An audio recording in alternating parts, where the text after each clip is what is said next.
Hey, would you look at that? Blue sky, sunshine, birds are singing, and it's a balmy 36 degrees here this morning at the Vinyl Village Garage. Makes me want to break out in the song. It's a beautiful day in the neighborhood. A beautiful day. Well, better stop singing. I'll never make a living at that. But aren't you glad you aren't my neighbor to deal with all this stuff here? Or maybe you want to be my neighbor. We're going to fire this thing up today. I put an exhaust on it to tone it down just a little bit. But I need to finish wiring up. I got the engine harness right there. Then I'm going to hot wire this thing and run it right here where it sits. And the reason I like to do that is I think this is the perfect engine or drivetrain test stand, because now I can run transmission through the gears, I can check the engine, power steering, obviously get it up to temperature, do a camshaft break-in, and then check everything for leaks. And it's a whole lot easier to get to all the bolts to retorque them now because it's not sitting down inside the car. Like these exhaust manifolds, they're brand new. Those bolts that attach them, brand new. It really wouldn't hurt to put a wrench on a lot of this stuff once it's been through a couple heat cycles. So, just my opinion, to me, this is a great way to test everything, even the cooling system. I got the thing filled full. I bypassed the heater core hoses here. That way, at least I can circulate the coolant because I don't have a heater core, but at least I can check everything else out. So, won't you be my neighbor today? Hang out with me, playing cars, and making this thing run. Let's just take a peek on what I've been doing here behind the scenes. I got the crankcase vent all hooked up, right gromming in the valve cover. I've actually went ahead and hooked up the vacuum advance for the distributor, the thermostatic one. I've only found on automatics. I even got the little metal tube that routes there to the bottom of the carburetor, the top of the carburetor for the ported vacuum switch. I went ahead and put the tower style clamps on here. Again, try and go for that authentic look. Got the open face alternator, power steering cooler. Went ahead and trimmed the lines down. I wasn't sure how it looked, but looked in the pictures now that I'm very confident this is where it needs to be. I don't have the clearance now for my fender well because part of test running, I said, I want to run the power steering. I want to check this for leaks in operation. So I feel like I needed to go ahead and clamp that all into place. So I went ahead and did that, secured that, happy with that. Now this here, I don't have the little stovepipe here. It goes up here to the air pan. I don't have that yet. And technically, that is not the right one for Ram Air cars, but it will work the standard one, so I'm not quite sure why the Pontiac engineered a different one. Now, I've also got the oil filter adapter. We've already talked about that. That's installed. Now, this here is a temporary thing. My vacuum hose. The steel line that goes from the vacuum modulator to the transmission up to the carburetor on back order. So I went ahead and just ran a line for now to get that hooked up so I can run it through its paces. Now, the other thing is, you may be asking yourself, how the heck do you remember all this stuff? I don't. I'm not going to lie to you. I have a lot of it memorized, but I don't know everything. That's what I've counted on all these years. I have some books. Books are my friends. Check this book out right here. If you're trying to go back to original or just as close as you can, or at least want to know how it was done, this book is fantastic. Great knowledge. Shows you the bolts, orientation. It's a little hodgepodge, a little hard to read. It's not in methodical order like you think it would, but you thumb through this, you find some really, really cool stuff. And one of the things that I found very interesting while doing a Ram Air setup, this is the first one I've ever messed with. Now, I was working on getting this system operational. This is the vacuum sensor that changes to the vacuum doors where it draws the air from the heat riser versus cold air. Well, that runs off of vacuum, but that vacuum supply is what I learned. Now, maybe this isn't that big a deal, but this rear stud on the carburetor isn't just a stud, it's hollow. I put this little barb on it for our test run here, but that's where it gets the vacuum from. There's a hollow stud that goes in that. Found that here in this really cool book as I was thumbing through it, learning how the routing of all this Ram Air stuff goes. And sure enough, there's a little picture of the carburetor, and it's talking about stud here, existing stud vacuum source. I had no idea. So those little things that I've been learning and getting more gooder, I guess you could say, about. I wanted to share that with you, why this book is kind of important. And what we're going to get into, though, now is, you see what I've gotten done. Got everything all back together. I'm going to have to pull the pan off so I can work on it, but we're going to work on putting this engine harness in. The reason I bought a new harness, typically, actually, let's be honest, this is the first brand new engine harness I've ever purchased. Normally, I repair, rewire, or configure to my build. But the original harness was really rough on this car. I've been cut up, hacked up pretty bad. And not to mention, we've gone now to internally regulated alternators, so we're ditching the voltage regulator, which is mounted on the firewall here, and then we're going to go with all internal. Well, this really cleans it up pretty quick. Now, I've modified cars in the past to internally regulated, but I really felt in this case this wasn't that expensive. I'm going to see how this goes. Hopefully it works. It looks nice in the bag, but I haven't even opened it yet. So all the ends looked correct, but we're about to find out. I'm going to route the wiring on this engine. And once I'm happy with the routing, we're going to go ahead and hook up here our bulkhead connection. We're going to hook up our power to the ignition, and we're going to bump the starter from here, and then we can test this wiring and make sure this thing is going to run. So we're going to try to run all of it from here. So we're actually running all the wiring. So I'm going to work on getting this cut out of the bag. Let's take a look at it and get it installed. Let's get this party started. This thing out of here. Kind of instructions, or okay, we'll look into that after a bit. Harness, not much to it. I guess now we're looking at it here. Now this plastic tube runs parallel to the valve cover. That much I do know. I'll start to this off here. Right. This is our alternator wiring. That much I can figure out. And then the rest of it, yeah, we'll figure it out as we go. That's definitely our resistor wire to our ignition coil here. Figure this is worth closing up on here. On the valve cover there, you'll see that little bracket underneath the bolt. That's where our little thing here on our harness will snap into, and that holds that into place. So I think that's going to be my starting point. We put that thing right down in there, snap it into place, and that's going to hold my harness and help me with orientation of everything else. Get my hand to go right. There you go. That clicks right into place. So that thing's not going to go anywhere now. Now we'll work on plugging in the alternator. Let's start this end here, the alternator plug. This one is self-explanatory. It goes right here at the 12 o'clock spot on the alternator. Now the large gauge wire is going to go on the back of our alternator stud. I have a nut that goes back on there, so we'll come back through here and tighten all of these up. Now the other two wires hanging out this end would be a green wire and a black with a white tracer. The green wire I know is for the coolant temperature sending unit, either it be a switch or a setting unit if you have a gauge. This one now currently is going to run the idiot lights. We'll talk about that later if we upgrade.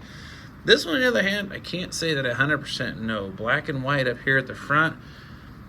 Yeah, I don't know. That might be with that idle bump solenoid if you have air conditioning maybe. So I'll have to check in that book there after a bit. But for now, we'll just kind of tuck this thing off to the side and just pretend I didn't see that. Now we'll work our way back this direction. Let's keep working our way back. Little plastic tube running along the valve cover. We kind of laid the harness here on top of the transmission. Our bulkhead plug shooting over that direction. But let's work on our starter wires first, which is going to be red and purple. The large red gauge is going to be our power for the entire car. It's going to tie into the battery cable that's attached to the starter. Smaller purple wire, that's going to be our turn them on, make them go around and around. This is when you turn the key, energize this wire, which hits the solenoid down there, then engages the starter. Now see if I can get down here. Of course, it tucks in through these two here. These two wires, this helps protect them from the manifold and keep them routed tidy. Now the starter, move some stuff out of the way. He is tucked up right there. Now we can still get in there. The large stud is the one, camera to focus here. It's right there. And the smaller stud is right here. So I got the nut loose. So purple wire is going to go on that one. The red one's going to go on this one. And the big battery cable you can see back here, they'll be stacked on that there and snugged up. And we will feed these through here like so, and they should pop out. Yep. Like I said, now we'll route these down to the starter and get those secure. Starter wires are hooked up now. They're ready to go. So we'll keep on working our way around. The next plug is going to be these right here. Now these two wires, I don't really have any idea what they go to. This wire, on the other hand, I know exactly where it goes. This is our ignition feed to our coil. That's what turns the spark on and off on our engine. So if you want to shut this thing down or make it go, this is what needs to be powered up. So we're going to put that underneath the positive stud there on our coil. That's where that one's going to go. And these two, I don't know where they go. I think they just kind of hang out back here in the back. So we'll get that hooked onto our positive stud. Now these wires here, I know this goes to the wiper motor, washer assembly. That's going to be on the firewall, so no concern with that one. The only thing left then would be the blue wire and the black wire. The blue wire is going to go over here to oil pressure send unit or switch, depending on if you have a gauge or a light. And then the other wire is this black one way back here. I am fairly certain it goes right down there to our kickdown for the transmission. And I'm now beginning to think, like I said, I'll look it up. This may be the wire that plugs into the switch. It's on the carburetor for our kickdown, which I do not have. And good luck finding that. That's some unobtainium unless you want to spend about $800. So we may have to get creative with this here to make our kickdown system work for our Turbo 400. But let me get the blue wire hooked up and the positive on our coil, and we're just about done. Got our wires hooked up here on the coil. You can see our black with a little purple tracer tied into the ignition. The blue wires on our oil switch, and our kickdown solenoid wiring right there. That is not our permanent home for the coil. It actually hooks to the throttle bracket, which I don't have. I don't have a 4-barrel Firebird throttle bracket sitting around, so I actually forgot to order that. So we'll need to get that installed, but for the all intents and purposes, should be steady enough there to go ahead and test fire and run the engine. So now we're going to get into, though, what wires do we need at this end here? Well, we've already talked about that. Starter is the purple wire right here. That's what engages the starter. So we've got to tickle that wire with some good voltage feed to engage the starter. And then to make the ignition run is the black and purple wire, which is right there beside that red one. So we'll have to probably just use little alligator clips, touch the little terminals in here. Then we can actually power up the ignition and then bump the starter and hear this thing go. But I'm going to need me a battery, so I'll go see about finding one of those out of one of my cars. We'll temporarily borrow that here for the Mockingbird. Okay, just got done stealing this out of the neighbor's truck. He won't care, right? No, I'm kidding. I took this out of my high school car back in Blackbird there. Well, let's kind of set that on the frame. That should work. Now, the negative cable hooked right here, our bolt on the cylinder head. So that's our SAD cable. It's going to go right there on there. These are the cool spring style clamp battery cable lamps. I put those on there for that added touch of very original. That didn't make any sparks. I guess what I should have done is see if anything really big spark or big arc. No, I got nothing short out. I have nothing drawing any current probably. So I'd say that's a pretty safe bet. Next thing we do is jump over this bulkhead plug here and start jumping some wires and see if this engine will turn over. Now the really cool part about this bulkhead plug is this big red wire here. We know that's hooked right to the starter, which is hooked to the battery. So I have a positive feed right here, and the purple wire goes to the starter. So basically, if I jump that red to purple, that should engage my starter and turn the engine on. Now it's not going to start because I have not powered up the ignition, but I want to see if the starter is going to work. So that's this lug here.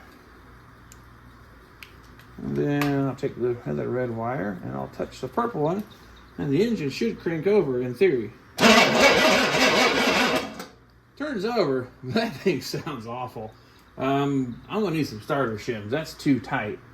But I don't think I have any shims here at home. So we're going to go with it. I don't want to let it crank over like that. So the next thing I have to do now is get some gas or some kind of fire maker down the old throat of the carburetor here and see if it pops off or bangs. Then I'll have to hook up the gas can, but a few things here I want to show you before we fire this engine up. Now what's happening here, this would be our vacuum line to our power brake booster. Clearly, I don't have one right now, so we have to plug that port off. I already kind of talked about this little guy here. Plugged that port off because I don't have the air cleaner. I'm not going to run it here because I want to see what's happening.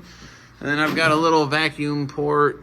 No, they're actually all plugged up. This here is tied off. This is going down to the transmission. PCV valve is hooked up. So I think all of our vacuum leaks are capped off, so it should have a potential of running. Now the other thing I've done here, this is our fuel line. This goes underneath the engine. I've got me a length of 3/8 rubber hose. Put that down the bottom of the gas can. And this is our return line I have hooked up to the fuel pump. Same thing, I'm just going to throw that down in my gas can. That way I can go ahead and use the mechanical pump and test for fuel leaks. So I'll go ahead and find my can of gas, shove those things down in there, maybe prime the carburetor here a little bit, put some fuel down here in the fuel bowl. That way it makes less labor on that starter because this sounds awful and a better chance of getting this thing to go. So let me get some gas in the carburetor, get my gas can hooked up to my hoses, and let's see what happens. Now we'll go ahead and use my paint cap funnel here.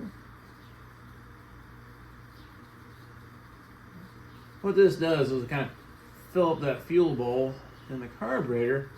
You don't have to crank nearly as long to get this thing to start. That's the hopes, at least. Okay. A little bit more.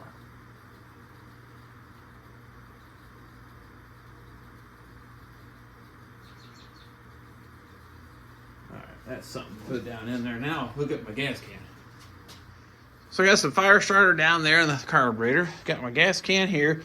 That in case things go sideways. So the next thing is, I guess, bump it over, see if it makes any noise. I'm hoping it'll do something. Alright, that seems to work. I don't have a return spring on this, but I think we'll be okay. It's got the linkage goes back okay, but I guess we'll see what happens. I'll go ahead and hit the ignition on, power up that black with purple tracer, bump the starter again, and see what it does. Well, I'm gonna live once, I suppose.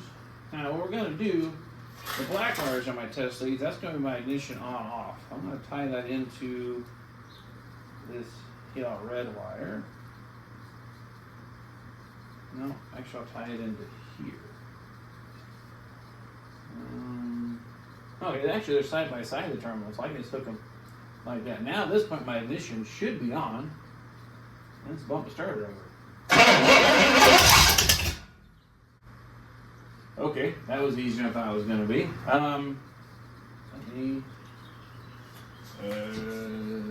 Okay. Well, let's try that again.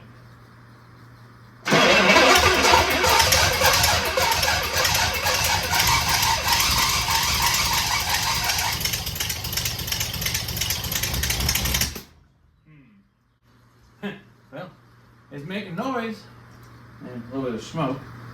I don't think my carburetor's working right though. But the ignition actually worked. That was pretty cool. Yeah. Oh, I lost my black wire here for ignition. That's better. I'll try that again.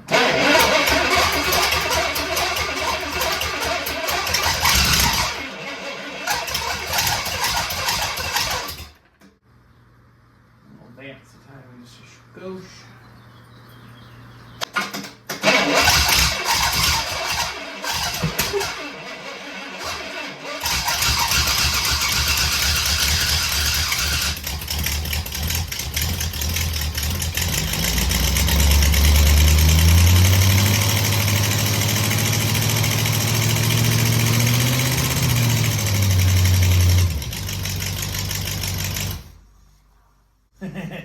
It's alive!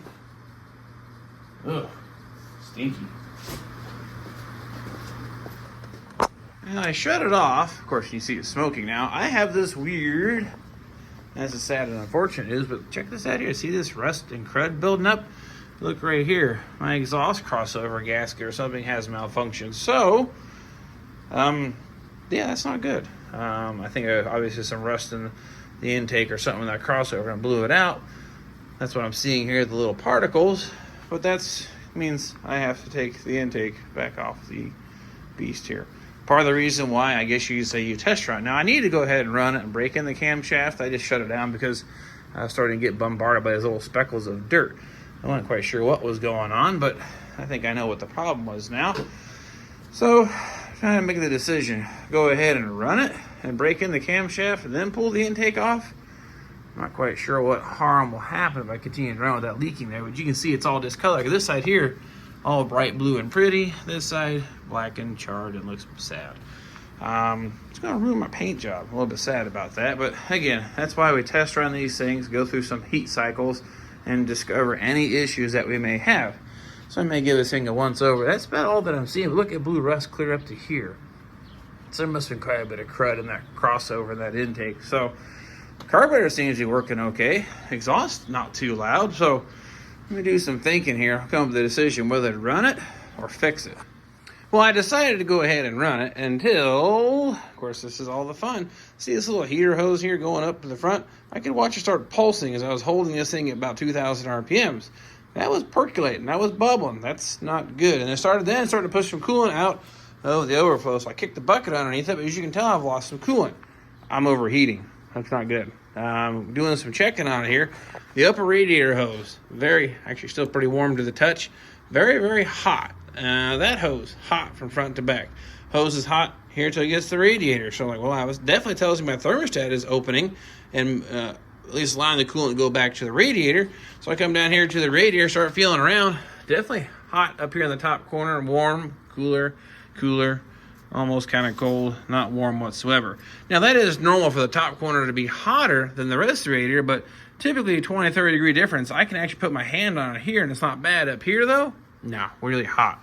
Come down here to the lower radiator hose. Same thing, cold here, hot, very hot.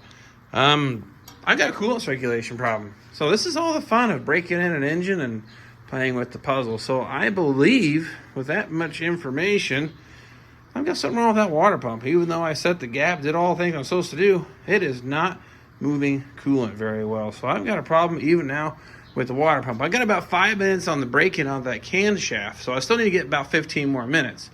So what I think I'm going to do, let this thing cool down 100% and do that maybe 2 to 3 more times so I get that 20 minutes at 2,000 RPM. So now I have a exhaust crossover issue I got to take care of, and now a water pump. This poor engine, the engine is just going to be taken back apart.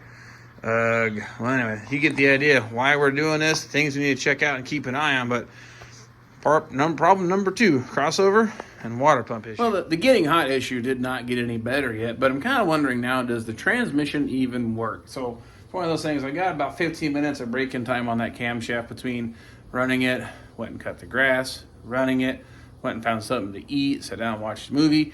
Now I just did it there for the 3rd time, and I've let it sit. It's actually cooled off. It's warm to the touch, but I've got transmission fluid in it. I don't have any leaks. I kind of want to bump the gears, at least have some kind of good news for today. That way I can go to sleep thinking, hey, I made some good progress, that transmission has potential. What I'm going to do, I'm going to start it up, let it sit at idle. I'm just going to check the output shaft there, make sure it spins clockwise and counterclockwise for forward and reverse. Can't really put it back into park till you shut it off, but I can at least then pull it back into first gear and see if it changes speed. So maybe then I feel a little more gooder about this whole ordeal. It sounds great, the engine sounds healthy. I just got to chase down an overheating problem, which is, it makes it kind of depressing. But that happens. Things go wrong. It doesn't always go perfect. I get that. So I'm going to start this thing back up. Let's check out this transmission. Yeah, the really cool part now, I've kind of got this down to a science, how to actually start this thing. Take my jumper these 2 terminals here. This turns my ignition on. Click. And then we just bump the one down here in the corner, and it should actually crank over. Now, I'm going to go ahead and work the transmission here. That should be reversed. There's reverse. There's neutral or drive. That's first gear. It slows down a little bit there. That's first. Second. Drive. Neutral. Then reverse. Alright. At least that works. Now, once I stop spinning, I can put this thing back into park like so. That's what I was doing, which you couldn't see on the video. It's kind of hard to hold, but this is our linkage that goes up to the steering column for lockout. Right now we're in park. Oh, sorry. 1 detent would be reverse, neutral, drive, second, first. You get the idea, then pull it back into park. That's what I was doing, but we saw that thing go forward and backwards, so there's potential that this guy actually got the transmission to work. All right, the more I ponder this overheating issue on the Mockingbird setup here, I'm really beginning to think that maybe it's not the water pump, because remember when we put that thing together, it has the cast impeller. Check, that's a good thing. We set the gap of the spacer plate. I put new gaskets in it and made sure my tubes are intact and in great shape. So I'm kind of left wondering why the water pump is not working. It's normally pretty bulletproof. And the other thing that makes me scratch my head on why I'm doubting maybe the water pump, this heater hose here from end to end is hot from end to end. If I had no water pump or poor water pump flow, I don't feel that would be circulating through the heater core hose like it's supposed to. The only thing that's not warm top to bottom is the radiator. That upper hose is scorching hot, top corner is hot. I'm beginning to wonder if my radiator's not plugged up. It's supposed to be known, good, used component. And you know what that means? It means it could be junk. So I'm beginning to think now maybe I need to investigate that right before pulling this timing cover off and messing with all that beautiful paint. It's a shame I gotta pop the intake as it is, but well, if it is the radiator, gotta drain the coolant. I gotta drain the coolant and do the intake anyway. So maybe that's time. That's all more reason why we test run these things. So we can find these problems and quirks. We put the thing all back together, and then we're left risk damaging the finished paint on the car. And this is my opinion why I do it this way. So nonetheless, I hope you found this video helpful. I know I'm a little bit frustrated, a little disappointed, but the transmission shows signs of life, and that makes me feel pretty good about that. So I've redeemed myself a little bit, and I'll just blame the guy who built the engine. It wasn't me. So, Dave, it's you and your brother. It's your fault. So when you hear me all the way down there in Tennessee, your ears are burning. Well, this is why. But anyway. Appreciate you following me on the journey of the Mockingbird. Thank you for watching. And if you haven't subscribed yet, please do that. Help me out. Hit the button down there. Hit the like and tell me I'm a bonehead, or you want to be my neighbor. Let me know just the same, because you can come over here and help me figure this nightmare out that's kicking my butt at the moment. But regardless of all of that, I will definitely grab the camera. I will share the solution with you, what's happening here with the mockingbird engine. Definitely get it on video, and I hope to see you guys then.